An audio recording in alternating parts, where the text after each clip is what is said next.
સબીરમાં ચરસના જથ્થા સાથે 2 આરોપીની ધરપકડ કરવામાં આવી છે। ચરસના જથ્થા સાથે 2 શખ્સ ઝડપાયા છે।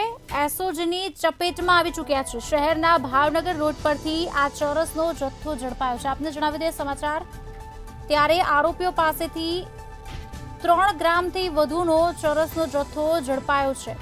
2 મોબાઈલ રિક્ષા સહિત કુલ 6 લાખથી વધુનો મુદ્દામાલ જપ્ત કરવામાં આવ્યો છે। આરોપી શબીર શેખ અને અક્ષય કથરેચા સામે ગુનો દાખલ કરવામાં આવ્યો છે।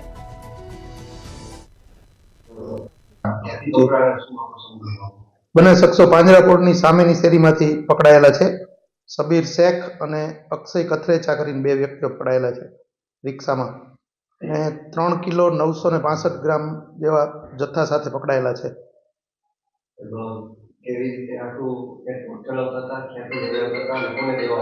આ લોકોએ બહારથી આ માલ મંગાવેલો હતો। હાલમાં તપાસ તજવીજ ચાલુ છે, ક્યાંથી મંગાવ્યો હતો એ બાબતે, અને લોકલ વેચાણ કરનાર હતા એવી માહિતી છે અત્યારે પ્રાથમિક।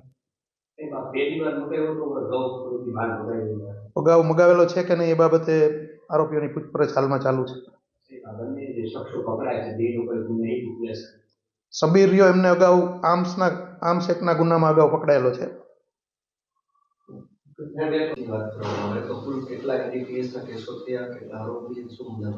રાજકોટ શહેર પોલીસ દ્વારા 2024ના વર્ષ દરમિયાન ટોટલ એનડીપીએસના 26 કેસો દાખલ કરવામાં આવેલ છે, જેમાં 43 આરોપીઓ પકડવામાં આવેલ છે અને 45 લાખ ઉપરનો મુદ્દામાલ કબજે કરવામાં આવેલ છે।